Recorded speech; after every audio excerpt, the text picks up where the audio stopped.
So your name and how long you been in the business? Michael Dixie. I've been working for Merrill Pastor and Colgan Architects for about 13 years now, Okay. and doing a few projects on my own, but more like renovation stuff here and there. So we're talking about plumbing behind the wall and systems that are sold that are entire systems for behind the wall. Any names or brands come to mind, and what do you think about that? The whole brand idea behind that. Do you need to know the brand as an architect, or do you just look at specs? Um, I can't think of a specific brand that has like the all-in-one system. I know there was a German company we looked at one point, but I don't remember the name. And I don't think it was something like a Hansgrohe. Typically, when we do bathrooms, we do a lot of residential work. I mean, it seems like for our clients, if you're talking, water closets or toilets, you're talking Toto. Mm-hmm. Toto and brand is important because I guess in twofold. One is it's a mark of dependability. Like we know across the board, no matter which style of toilet you choose, if you can trust the brand, that you're going to get a good product, which is important. It's a pretty crucial, if underappreciated, area of the house. So, when you think, and we were talking earlier about some of the advantages of having plumbing behind the wall. Can you summarize for me what are some of the top 3 or 4 advantages of having plumbing behind the wall? And in your own words.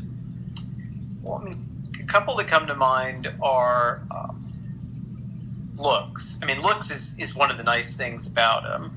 Everything ends up coming down to looks in the end. Toilets are just toilets. There's something, they haven't really advanced a lot.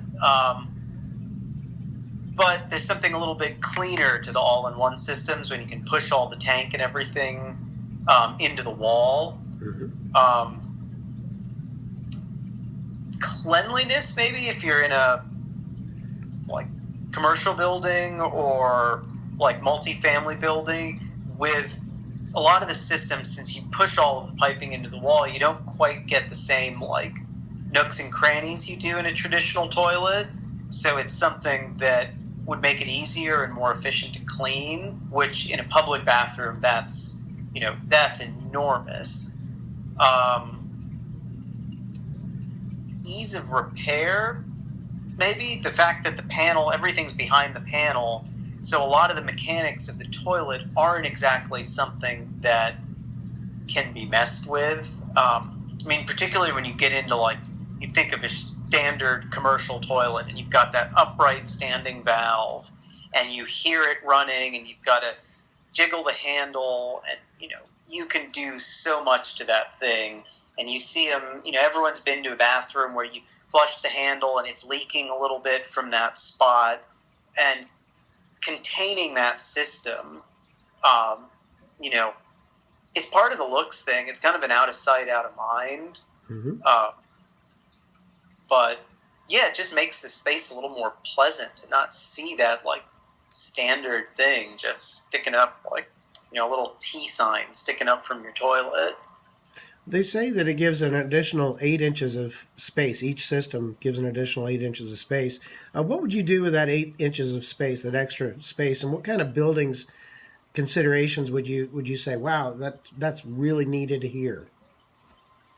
Well, I guess the first thing you always have to ask is, and it's hard not seeing a spec, is does it necessarily give you a full 8 inches of space, or is it slightly diminished? Because you can put a standard pipe for a wet wall. You can put, most places they'll put it in a 2x6 stud wall. Some places you can even push it to a 2x4 stud wall. But some of these systems require a different width wall to fit into.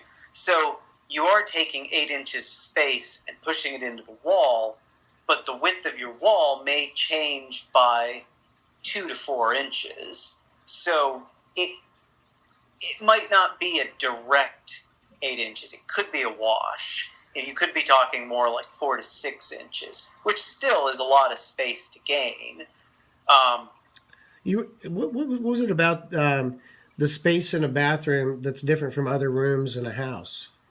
There's a lot of regulations on the space in the bathroom. Like there are stricter numbers. Like you have to have a certain distance in front of your toilet.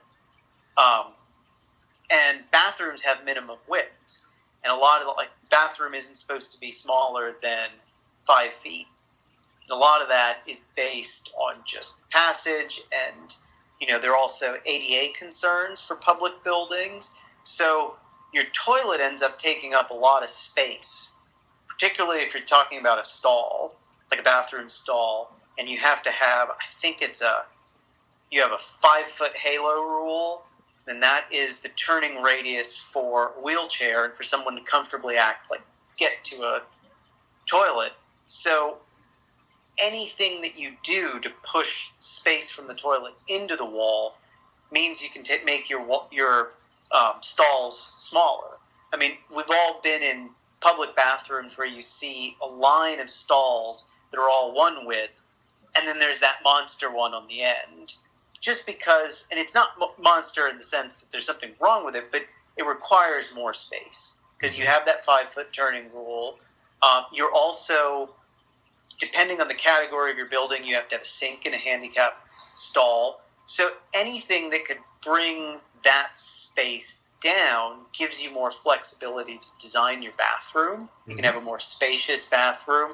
Oftentimes, so much space goes into the stall planning that you get kind of a meaner space around it where you've got your sinks, and that feels tight and cramped. And even adding, if it was 6 to 8 inches to that, that's a lot. That's a difference between, 2 people comfortably passing each other.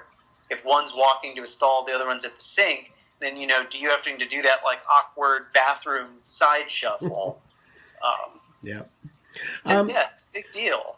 So beyond the space and cleanliness, what other advantages do you see to having the plumbing system in the wall, and maybe what kind of buildings are should they target for this kind of system?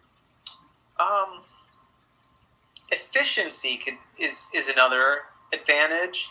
I mean, and efficiency can be a double-edged sword. Oftentimes, particularly in older buildings. So if you're getting into a renovation market for renovating old buildings, which is big business now, you take an old building in a city and you retrofit it. Maybe it's an old shop front that turns into apartments. Well, in the older buildings, you used to stack your wet walls for piping because your piping always has to vent to the clean air at the roof, no matter what. So you typically have a thicker wall that has pipes in it. But what a lot of old buildings don't have is that added space that you now need in a bathroom. So it just gets back to the space. You might be able to get a nicer bathroom in a space, maybe not make your bedroom so tight or have to steal space from another room, and when you're retrofitting a building, which could be a really nice thing. Everyone pays exorbitant amounts of money for rent these days, and you get a nice, generous living room. You've got your big bedroom in the retrofitted room. You might even get a walk-in closet. And then you have these bathrooms you couldn't swing a cat around in. They're these tiny little things. Because the bathroom is always just seems like it's an afterthought in renovation or apartment work. So how do you find suppliers for behind-the-wall plumbing? What's your process at your firm or even as an independent? Well, at the firm, working independently, it has a lot more to do with what the contractor is able to get.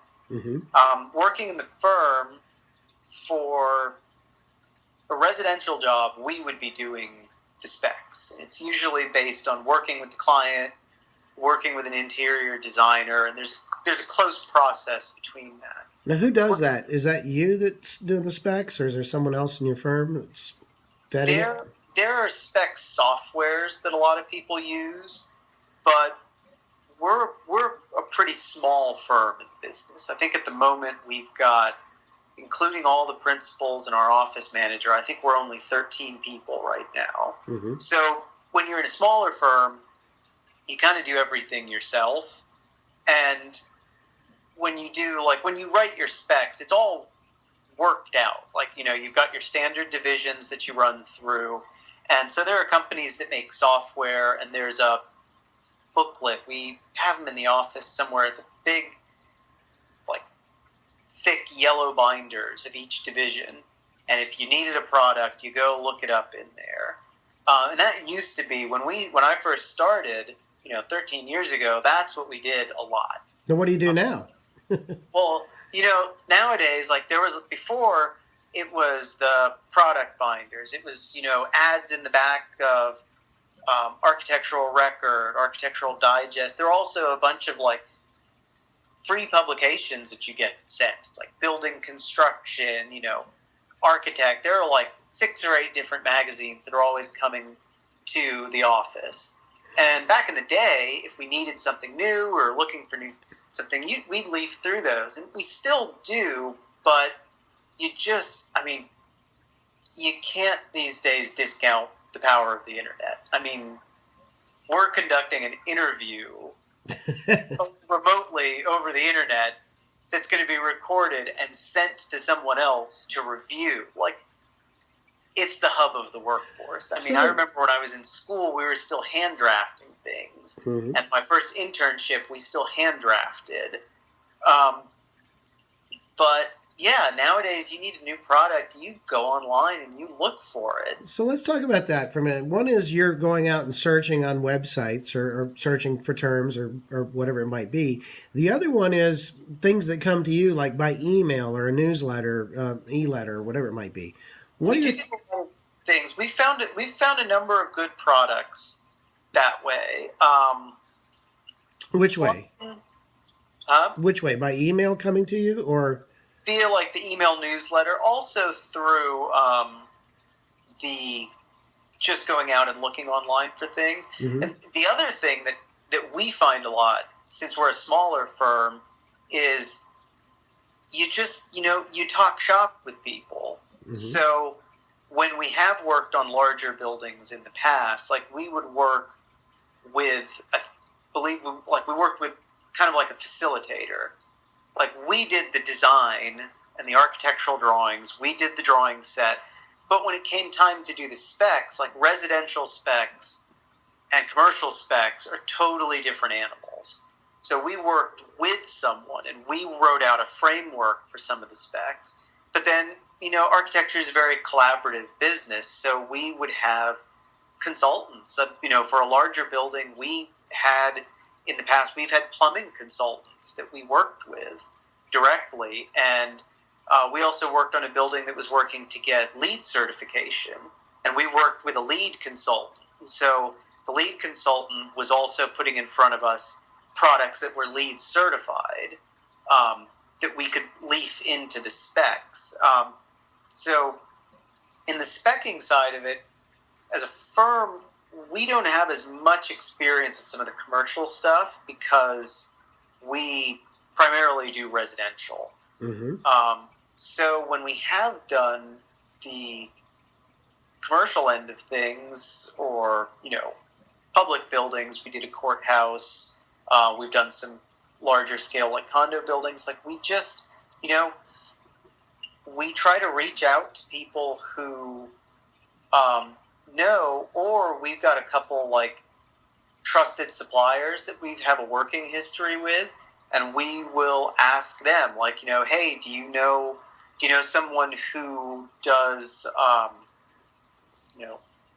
in the wall toilet systems, would an example if we were going. And then another thing that's very important to us as a firm is the company's reputation. We were talking about before, when you do a residential toilet, we pretty much do Toto toilets because the name, they make great toilets, the brand recognition, and it's a product we know, we've been using for years. And you can used to have a video on the website where they took a bucket of golf balls, poured